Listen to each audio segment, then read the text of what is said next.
നമ്മൾ ഇന്ന് കാണുന്ന ഹ്യൂമനോയിഡ് റോബോട്ടുകളുടെ കഥ തുടങ്ങുന്നത് 2003-ലാണ്. അന്ന് സോണി കമ്പനി ക്യൂരിയോ എന്നൊരു കൊച്ചു റോബോട്ടിനെ ലോകത്തിന് മുമ്പിൽ ഇൻട്രൊഡ്യൂസ് ചെയ്തു. 2 കാലുകളും ഒരേ സമയം വായുവിൽ ഉയർത്താനും മനുഷ്യരെ പോലെ ഓടാനും കഴിയുന്ന റോബോട്ടുകളായിരുന്നു ക്യൂരിയോ. ഈ റോബോട്ടുകളുടെ ആദ്യ രൂപം 2000-ൽ STR-3X എന്ന പേരിൽ സോണി പുറത്തിറക്കിയിരുന്നു. ഏകദേശം 58 സെൻറ്റിമീറ്റർ ഉയരവും 7.3 കിലോഗ്രാം ഭാരവുമാണ് ഇവയ്ക്കുണ്ടായിരുന്നത്. സീറോ മൊമെൻറ്റ് പോയിന്റ് എന്ന അത്യാധുനിക അൽഗോരിതം ഉപയോഗിച്ചാണ് ഇവ ബാലൻസ് സ്വന്തമാക്കിയത്. ഓടുന്ന സമയത്ത് ബാലൻസ് നഷ്ടമായാൽ വായിൽ വെച്ച് തന്നെ കൈകളും ശരീരവും ചലിപ്പിച്ച് ബാലൻസ് വീണ്ടെടുക്കാൻ ഇവയ്ക്ക് സാധിക്കും.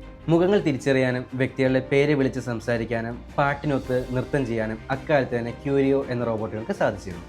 ഇന്നത്തെ റോബോട്ടിക് വിപ്ലവത്തിന് അടിത്തറയിട്ട യഥാർത്ഥ ലെജൻഡാണ് സോണിയുടെ ക്യൂരിയോ. കമ്പനിയുടെ സാങ്കേതിക വളർച്ച ലോകത്തിന് മുമ്പിൽ കാണിക്കാനുള്ള റിസർച്ച് ആൻഡ് ഡെവലപ്മെൻറ്റ് ഷോക്കേസ് മാത്രമായിരുന്നു ക്യൂരിയോ. ഇതുപോലുള്ള കൂടുതൽ ഇൻഫോർമേറ്റീവ് വീഡിയോസിനായി ഈ ചാനൽ ഫോളോ ചെയ്യൂ.